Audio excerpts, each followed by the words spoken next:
ছাত্রীকে টেবিলের উপর বসিয়ে কাজ করলাম আমি যখন কলেজে প্রথম ভর্তি হলাম। সে বছর থেকে টিউশনি পড়াতে শুরু করলাম। টিউশনি পড়ানোর উদ্দেশ্য ছিল পিছনের ক্লাসের বিষয়গুলোকে মনে রাখা ও চর্চা করা। তাই টিউশনি পড়াতে শুরু করলাম ক্লাস 8, 9, 10 ছেলে মেয়েদের নিয়ে। নিজের ঘরেতে পড়াতাম। শুরুতে 4 জন ছাত্রছাত্রী ছিল। টিউশনি পড়ানোর সময় ছিল সন্ধ্যা 6টার পর। কারণ কলেজে যেতাম বিকেল 4টাতে আসতাম বাড়িতে। তারপর খাওয়া দাওয়া করে একটু রেস্ট নিয়ে পড়াতে শুরু করতাম। 3টে ছাত্র আর একটা ছাত্রী। স্যার প্রতিদিন ছাত্র 3টাকে ছুটি দিয়ে দিত আর আমাকে একা টেবিলের উপর বসিয়ে আমার সাথে যা করত শুনলে আপনার আত্মা কেঁপে উঠবে, আপনার মেশিন দিয়ে পানি চলে আসবে। আপনি হাতের কাজ করতে বাধ্য হবেন, তাই গল্পটি মনোযোগ দিয়ে সম্পূর্ণ শুনুন। প্রিয়া, এবারও তুমি ফেল করছো, তাই এবার তোমাকে কঠিন শাস্তি পেতে হবে। প্রিয়া বলল, কি শাস্তি দিবেন স্যার? আমি তাকে বললাম, যাও ঘরের দরজাটা বন্ধ করে দিয়ে আসো আগে। তারপর আমি প্রিয়াকে টেবিলের উপরে বসিয়ে, বন্ধুরা রেডি থাকো, গল্পটি তোমাদের ভালো লাগবে। আমার নাম সৌরভ। এই গল্পটি তখনকার, যখন আমি কলেজে পড়াশোনা করতাম। পড়াশোনায় আমি ভালোই ছিলাম, কিন্তু আমাদের পারিবারিক অবস্থা খুব একটা ভালো ছিল না। আমার মাই একমাত্র সঙ্গী ছিলেন, কারণ ছোটবেলায় আমার বাবা মারা যান। মা নিজের শ্রম দিয়ে সংসার চালাতেন, আর আমি সবসময় ভাবতাম কিভাবে মাকে সাহায্য করতে পারি। একদিন আমি ঠিক করলাম আমার শিক্ষকের সাথে বিষয়টি নিয়ে কথা বলবো। তিনি আমার পরিস্থিতি শুনে আমাকে সমর্থন করলেন এবং কিছু কাজের সুযোগ দিলেন। তার সাহায্যে আমি কলেজ শেষে টিউশনি শুরু করলাম, যাতে আমি কিছু টাকা উপার্জন করতে পারি। আমি প্রতিদিন সকালে বিভিন্ন ছাত্রছাত্রীদের বাড়িতে গিয়ে 1 ঘন্টা করে পড়াতাম। ছাত্রীদের পড়ানোর সময় আমি কিছুটা অস্বস্তি বোধ করতাম। এর মধ্যেই একদিন আমার এক ছাত্রের বাবা আমাকে বললেন, আমার মেয়েটি 10ম শ্রেণীতে পড়ে, তুমি যদি ওকে পড়াতে পারো তাহলে আমি কৃতজ্ঞ থাকব। আমি অবাক হলাম, কারণ উনি নিজেই একজন শিক্ষক, তাই মনে করেছিলাম উনি মেয়েকে পড়াবেন। কিন্তু উনি বললেন, আমার মেয়ে একটু দুষ্টু, আমার কথা খুব একটা শুনতে চায় না। তার কথা শুনে আমি রাজি হয়ে গেলাম। ছাত্রের বাবা খুব ভালো অবস্থায় ছিলেন, তার একটি বড় ব্যবসা ছিল, তাই আমি জানতাম উনি আমাকে ভালো পারিশ্রমিক দিতে পারবেন। তখনই আমি ঠিক করলাম যে তাদের বাড়িতে গিয়ে টিউশন পড়াবো। সেই দিন উনি আমাকে তার বাড়িতে নিয়ে গেলেন। আমি ড্রয়িং রুমে বসে অপেক্ষা করছিলাম। আর কয়েক মিনিট পর তার মেয়ে ড্রয়িং রুমে এসে হাজির হল। যখন আমি তাকে প্রথম দেখলাম, সত্যি বলতে আমি হতবাক হয়ে গিয়েছিলাম, যেন আমি কোনো পরীর সামনে বসে আছি। তাকে দেখে আমি মুগ্ধ হয়ে গেলাম। অসম্ভব সুন্দর দেখতে সে। গায়ের রং একদমই ফর্সা, বড় লোকের মেয়ে, তাই মনে হয় সে সব সময় টাইট ফিট পোশাক পরত। আমি বরাবরই লাজুক প্রকৃতির, আর আমার মা আমাকে খুব শৃঙ্খলাপূর্ণভাবে বড় করেছেন। আমাদের পরিবারে আমার কোনো বোন ছিল না, তাই আমি মেয়েদের সাথে তেমন কথা বলতাম না, কিন্তু তার সাথে মিষ্টিভাবে কথা বলার চেষ্টা করলাম। কিছুক্ষণ পড়ানোর পর আমি বললাম, আজকের জন্য এখানেই পড়ানো শেষ, আমি এখন যেতে পারি। তার নাম ছিল প্রিয়া, এবং তার কথা আমার মনে খুব গভীরভাবে গেঁথে গিয়েছিল, কারণ সে ছিলই অনেক সুন্দর। পরদিন তাকে আবার দেখলাম, সে তার বন্ধুদের সাথে খেলছিল, আর আমি হঠাৎ চোখ নামিয়ে নিলাম, কারণ সে অনেক শর্ট পোশাক পরেছিল। সে আমাকে দেখে তাড়াতাড়ি ঘরে ঢুকে গেল। কিছুক্ষণ পর সে ড্রেস চেঞ্জ করে আসে। কিছুক্ষণ পর সে আবার পড়াশোনা করতে আসলো, তবে এবার একটা লম্বা টি শার্ট পরেছিল, যা আমাকে অনেক অস্বস্তিতে ফেলেছিল। এর আগে সে মিনি টপ পরেছিল এবং বলেছিল, স্যার, আগামীকাল আমার পরীক্ষা আছে। আমি তাকে পরীক্ষার জন্য ভালোভাবে প্রস্তুত করিয়েছিলাম এবং বলেছিলাম, তুমি এই পরীক্ষায় ভালো করবে, আমি নিশ্চিত। তবে সে কিছুটা চিন্তিত ছিল, বলল, স্যার, বায়োলজি খুব কঠিন, হয়তো ভালো নম্বর পাব না, কিন্তু পাশ করব। আমি তাকে সান্ত্বনা দিলাম এবং বললাম, কিছু হবে না, সব ঠিক হয়ে যাবে। সে তখন একটু দুশ্চিন্তায় ছিল, কিন্তু আমি তাকে আশ্বস্ত করলাম। তারপর মজা করে বললাম, যদি ফেল করো তাহলে শাস্তি পাবে। সে একটু হেসে বলল, ঠিক আছে স্যার, আমি যদি ফেল করি আপনি যে কোনো শাস্তি দিতে পারেন। এরপর আমি অপেক্ষা করতে লাগলাম পরীক্ষা শেষ হওয়ার জন্য। মনে মনে মজা পেয়েছিলাম, আর প্রিয়ার পরীক্ষার পরের দিনটা নিয়ে ভাবছিলাম, সে ফেল করলে আমি তাকে কি শাস্তি দিব। পরের দিন প্রিয়া এলো, আর সে বলল, স্যার, আমি ফেল করেছি। আর আমি মজা করে রাগ দেখিয়ে বললাম, তোমাকে ভালোভাবে পড়িয়েছি, কিন্তু তুমি ফেল করেছ। সে আমার কথা শুনে হেসে বলল, স্যার, আপনি যেই শাস্তিই দেন আমি তা মেনে নেব। আমি হাসলাম, আর আমাদের দুজনের মধ্যে একটা ভালো সময় কাটল। প্রিয়াকে দেখে আমার মনের ভেতর একটা অদ্ভুত অনুভূতি জেগে উঠল।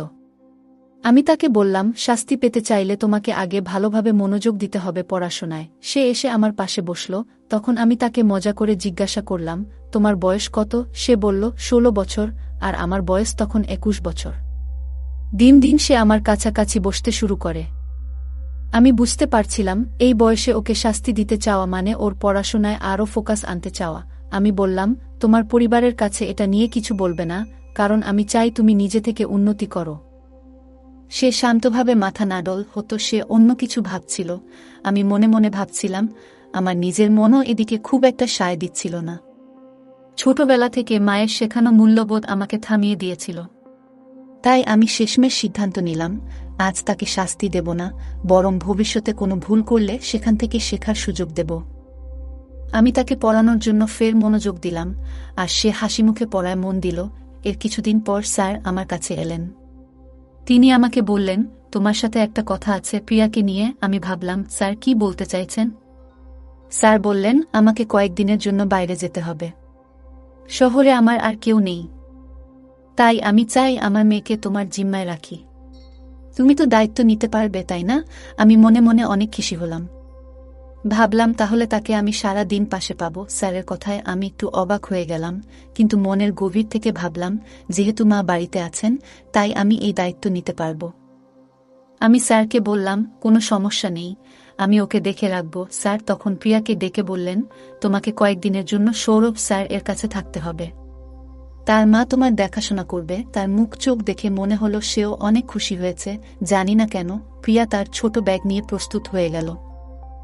আর স্যার আমাকে বললেন, দেখো, ও একটু দুষ্টু, কিন্তু তুমি তাকে ঠিকঠাকভাবে পরিচালনা করতে পারবে। আমি আশ্বাস দিলাম, কোনো চিন্তা নেই স্যার। এরপর প্রিয়াকে নিয়ে বাড়ি ফিরলাম এবং মায়ের কাছে রেখে দিলাম, যাতে সে পড়াশোনায় মনোযোগ দেয় আর ভালোভাবে সময় কাটায়। আমি মোটরসাইকেলে ছিলাম, তাই প্রিয়াকে আমার পিছনে বসালাম। তার ব্যাগটি আমার সামনে রাখলাম, যাতে সে আরাম করে বসতে পারে। প্রিয়া আমার কাঁধে হালকা করে হাত রাখল, আর আমি একটু অস্বস্তি অনুভব করলাম, যেন আমার হৃদয় দ্রুত ধুকপুক করছিল। যদিও আমি নিজেকে শান্ত রাখার চেষ্টা করছিলাম, মনের মধ্যে অদ্ভুত একটা অনুভূতি হচ্ছিল। মনে মনে আমি নিজেকে অনেক ভাগ্যবান ভাবছিলাম, কারণ এত সুন্দর একটা মেয়েকে আমার বাইকের পিছনে নিয়ে যাচ্ছি। পুরোটা পথ সে আমার অনেক কাছাকাছি বসেছিল। তাই বাড়ি ফিরে আম্মার কাছে সব খুলে বলার সিদ্ধান্ত নিলাম। আমি মাকে ডেকে বললাম, আম্মা, তোমার সাথে কিছু গুরুত্বপূর্ণ কথা আছে। তারপর আমি মাকে সব খুলে বললাম। মা আমাকে জিজ্ঞেস করলেন, তুমি জানো তো আমি তোমার চাচাতো ভাইজের বিয়েতে যাচ্ছি, যা অন্য শহরে হচ্ছে। আমি 3-4 দিন পরেই ফিরব। কিন্তু তুমি প্রিয়াকে নিয়ে এসেছ, আর আমি না থাকলে ও এখানে কিভাবে থাকবে? মায়ের কথা শুনে আমার মনে পড়ল যে বিয়ের কথা আমি একদম ভুলে গিয়েছিলাম। এখন কি করব, এটা ভেবে কিছুটা অস্বস্তি হচ্ছিল। আমি মাকে বললাম, আম্মা, এখন তো প্রিয়ারও বাবা শহরের বাইরে, তাকে ফেরত পাঠানো সম্ভব না। তুমি যদি বিয়েতে যাও, আমি ওর দেখাশোনা করব। মনের ভিতর আমার অনেক কল্পনা জাগতে শুরু করল। কিভাবে একই বাড়িতে আমরা দুজন থাকব, প্রিয়া এটা কিভাবে নিবে? মা কিছুটা চিন্তিত হয়ে বললেন, এলাকার মানুষ কি বলবে? তুমি এটা করতে পারবে না। আমি মাকে বুঝিয়ে বললাম, মা, তুমি কেন এত চিন্তা করছো? তুমি আমার উপর ভরসা রাখো, আমি সবকিছু ঠিকঠাকভাবে সামলে নেব। তুমি নিশ্চিন্তে বিয়েতে যাও, আমি আমার দায়িত্ব ঠিকমতো পালন করব, আর তুমি আমার উপর পুরোপুরি বিশ্বাস রাখতে পারো। মা শেষমেশ আমার উপর বিশ্বাস রেখে বিয়েতে চলে গেলেন, আর প্রিয়া আমার সাথে থেকে গেল। রাতের বেলা প্রিয়া জিজ্ঞেস করল, স্যার, আপনার মা এখনো আসেনি? আমি তাকে আশ্বস্ত করে বললাম, না, মা খুব তাড়াতাড়ি ফিরে আসবে, চিন্তা করো না। পরের দিন ছুটি ছিল, তাই প্রিয়ার পড়াশোনার ব্যাপারে কিছুটা ফাঁকি দিতে চাইল। সে বলল, কাল স্পোর্টস ডে, তাই আমি আজ স্কুলে যেতে চাই না। আপনি কি কাল আমাকে পড়াবেন? আমি তাকে মজা করে বললাম, তুমি আগে ভালো করে ঘুমাও, কাল তো ছুটি আছে। তারপর আমরা পড়াশোনা নিয়ে বসব। সে হাসি মুখে ঘরে চলে গেল। ঘুমানোর জন্যে সে একটি সুন্দর নাইট ড্রেস পরেছিল, যা তাকে অনেক সুন্দর লাগছিল। আমি শুধু তার দিকে চেয়ে থাকছিলাম। আমি বুঝতে পারছিলাম যে হয়তো আমার উচিত ছিল প্রিয়াকে আগেই কিছু সত্যি কথা জানানো। আমি চাইনি ওর মনে কোনো খারাপ ধারণা তৈরি হোক। ঘরে আমরা দুজন ছাড়া আর কেউ নেই, এটা জেনে প্রিয়া অস্বস্তি বোধ করতে পারে। আমি নিজের ঘরে গিয়ে শুয়ে পড়লাম, তখন হঠাৎ অনুভব করলাম দরজা একটু খুলে গেছে। মনে হচ্ছিল কেউ আমার পাশে বসে আছে। আমি আলো জ্বালানোর জন্য উঠে দাঁড়ালাম এবং তখনই দেখি প্রিয়া আমার বিছানার পাশে দাঁড়িয়ে। আমি অবাক হয়ে জিজ্ঞেস করলাম, তুমি এখানে কেন? সে লজ্জিতভাবে বলল, আমি একা ঘুমাতে পারছি না, ছোটবেলা থেকেই আমি বাবার ঘরে ঘুমাই, আর এখন পুরো বাড়িটা একেবারে ফাঁকা, আমার ভয় লাগছে। আমি চুপ করে শুনছিলাম, বুঝতে পারলাম ও আসলেই খুব অস্বস্তিতে আছে। আমি তাকে শান্তভাবে বললাম, তুমি তো এখন আর ছোট নও, আমাদের এক ঘরে থাকা উচিত নয়। কিন্তু সে বলল, জানি, কিন্তু আমি একা থাকতে পারছি না, খুবই অসহায় লাগছে, রাতে একা ঘুমানো আমার পক্ষে সম্ভব নয়। তার কথা শুনে আমি বিব্রত বোধ করছিলাম, কারণ ও সত্যিই খুব ভয় পাচ্ছিল। আর মনে মনে ভাবছিলাম তার মনে কি কিছু চলছে নাকি। আবার আমি পরিস্থিতি সামাল দিতে বললাম, ঠিক আছে, আমি কিছু একটা ব্যবস্থা করি। তারপর আমি মেঝেতে একটি কম্বল পেতে দিলাম এবং বললাম, তুমি বিছানায় শুয়ে পড়ো আর আমি মাটিতে ঘুমাবো।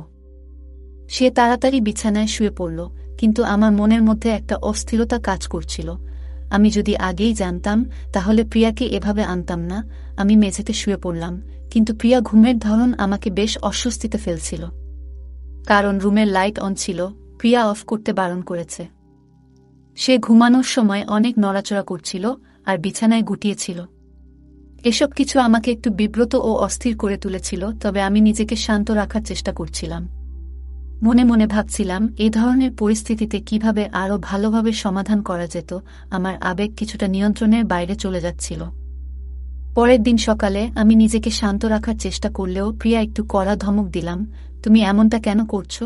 আমি সিদ্ধান্ত নিয়েছিলাম পড়ানোর সময় ওকে একটু বেশি শাসন করব, যাতে সে শিখতে মনোযোগী হয়। শুরুতেই আমি ওকে প্রতিটি বিষয়ে মন দিয়ে পড়তে বললাম এবং যদি ও ভুল করে আমি ওকে সংশোধন করতে বলতাম। প্রিয়া কিছুটা অবাক চোখে আমার দিকে তাকালো। আমি বুঝতে পারলাম ওর হয়তো একটু ভয় পেয়েছে, কিন্তু আমি শুধু চাইছিলাম ও যেন পড়াশোনায় আরও মনোযোগ দেয়। তবুও কিছু সময় পর ও বলল, ঠিক আছে, আমি আর কিছুতেই আপনাকে বিরক্ত করব না। যদিও আমার কিছুটা কষ্ট হচ্ছিল, আমি ওকে ফেরত পাঠাতে পারিনি। এভাবে কিছু দিন কেটে গেল। এরপর প্রিয়া তার বাবাকে সব জানালো, কিন্তু তার বাবা আমাকে দোষারোপ করেননি।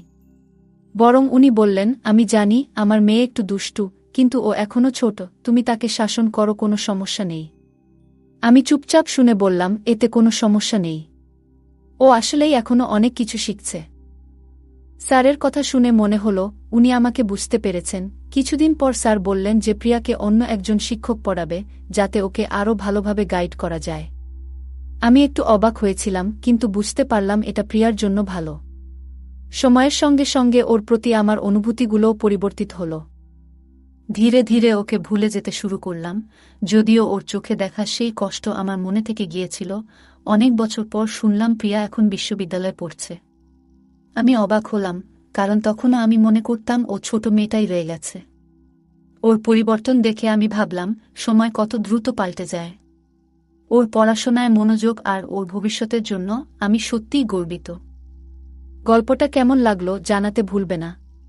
আরও মজার মজার রোমান্টিক গল্প শুনতে চাইলে ভিডিওটি লাইক, শেয়ার এবং চ্যানেলটি সাবস্ক্রাইব করতে এবং বেল আইকনটি ক্লিক করতে ভুলবে না।